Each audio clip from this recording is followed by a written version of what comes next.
গাজার দক্ষিণাঞ্চলীয় রাফা শহরের তাল আস সুলতান শরণার্থী শিবিরে ভয়াবহ বিমান হামলা চালিয়েছে ইসরায়েল। এতে কমপক্ষে ৪৫ জন নিহত হয়েছেন, আহত হয়েছেন শতাধিক। এর প্রেক্ষিতে সরব হয়েছেন বলিউডের প্রথম সারির তারকারা। ভারতীয় সংবাদ মাধ্যম হিন্দুস্তান টাইমসের বরাতে জানা গেছে, এই হামলার ঘটনায় খোদ ইসরায়েলের প্রধানমন্ত্রী বেঞ্জামিন নেতানিয়াহু জানিয়েছেন এটা দুঃখজনক ভুল। আবার ইসরায়েলের সেনা দাবি করেছে হামাস জঙ্গি ঘাঁটিতে সফল অভিযান চালানো হয়েছে।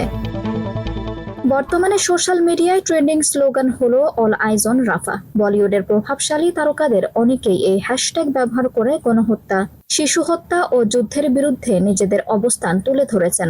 এর মধ্যে রয়েছে প্রিয়াঙ্কা চোপড়া, আলিয়া ভাট, কারিনা কাপুর, বরুণ ধাওয়ান, মাধুরী দীক্ষিত, তৃপ্তি দিমরি, সোনম কাপুর, কঙ্গনা সেন শর্মা, ইলিয়ানা ডিক্রুজ, আয়শা টাকিয়া, নুরা ফাতেহি, ফাতিমা সানা শেখ, সামান্তা প্রভু, দিয়া মির্জা ও স্বরা ভাস্কর।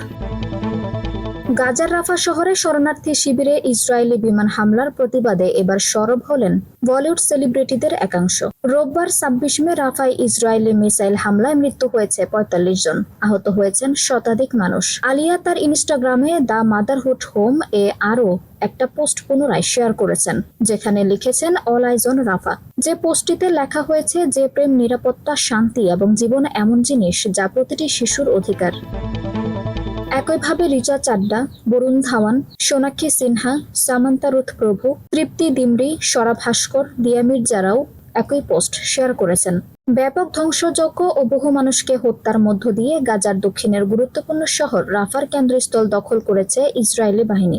এমনকি রাফার কেন্দ্রস্থল আল আউদা এলাকার গুরুত্বপূর্ণ ব্যাংক, সরকারি ও ব্যবসায়িক প্রতিষ্ঠানের দখল নিয়েছে ইসরায়েলি বাহিনী। শহরটি ফিলিস্তিন ও মিশর সীমান্ত থেকে আধা কিলোমিটার দূরে অবস্থিত। আঞ্জুম হক আরবি, টাইম নিউজ ডেস্ক।